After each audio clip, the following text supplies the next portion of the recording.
I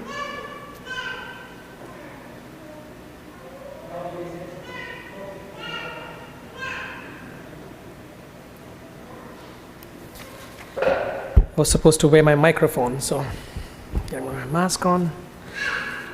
So when you know that I've asked our celebrants to just keep it a little shorter than usual, and when I'm intervening at a point in the homily, you'd know that this is something very important.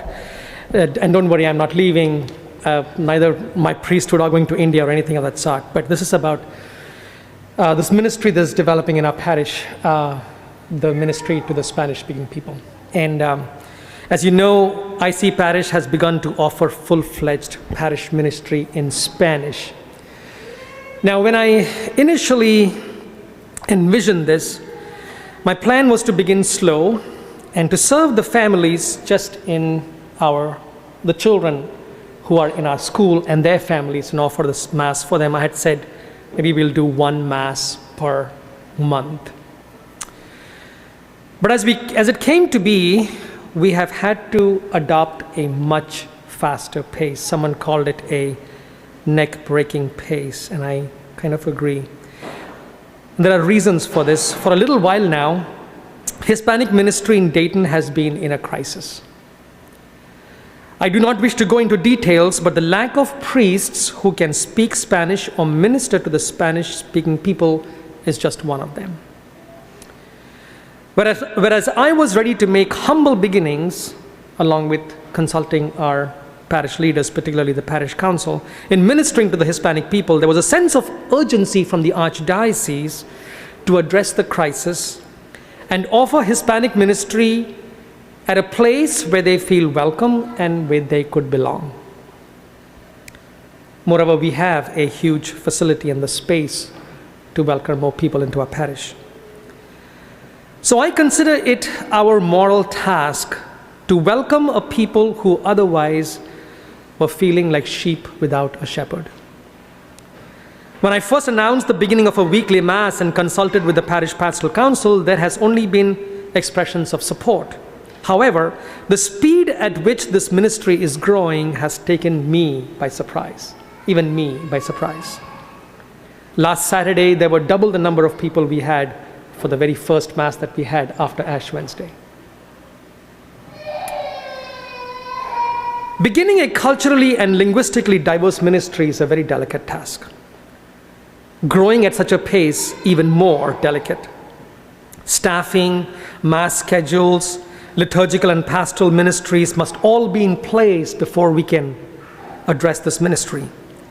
As pastor, this is my promise, that sensitive to the needs of the existing parish community, which is all of you, and the needs of the Hispanic community, I will make sure that one side does not feel pushed aside or the other side feel second class. I hope you trust my leadership on this issue. But that does bring one issue to the fore. The lack of priests to minister to Hispanic populations has made it necessary to look at our Holy Week schedule creatively. There are some changes to the original schedule that was published in the bulletin or perhaps on the website as well. For Holy Thursday, Good Friday, and Easter Vigil, instead of having two separate celebrations for each of the two language groups, for the first time in the history of our parish, we are hoping to have bilingual celebrations. And this is where it affects each one of us the most. Worship aids and screens will help us to make sure that no part of the Mass goes untranslated. And the reason I'm sharing with you after the homily today is because I do not want it to come as a surprise for you when you come for those Holy Week liturgies to say, oh, we didn't know this. And so these services, the traditional Holy Thursday 7 p.m. Mass, the 12 noon Good Friday service, the 2:30 p.m. Good Friday Way of the Cross, and the 8:45 Easter Vigil services will be bilingual.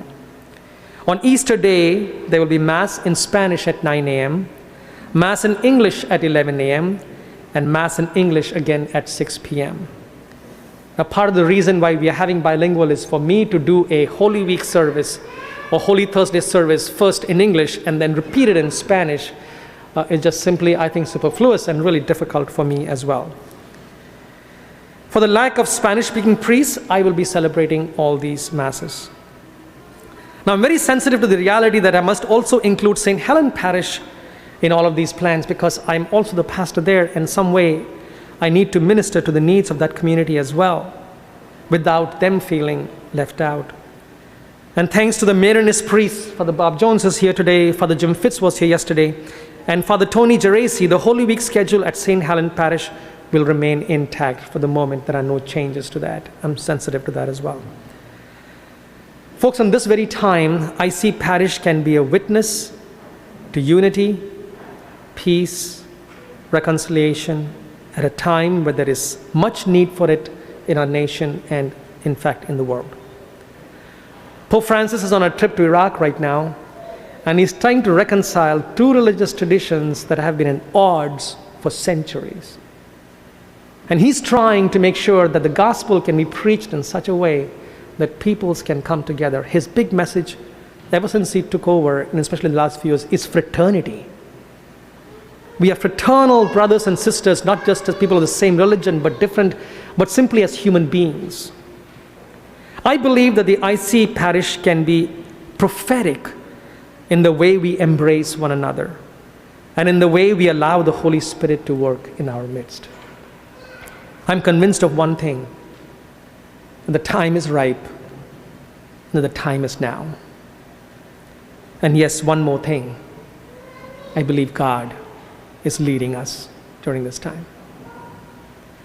I will be at the back of church after Mass, and I would like to hear from you both your hopes and your fears, your support or lack of it. I believe it is honest conversations that will take us forward and lead the path to the future. Thank you, everybody.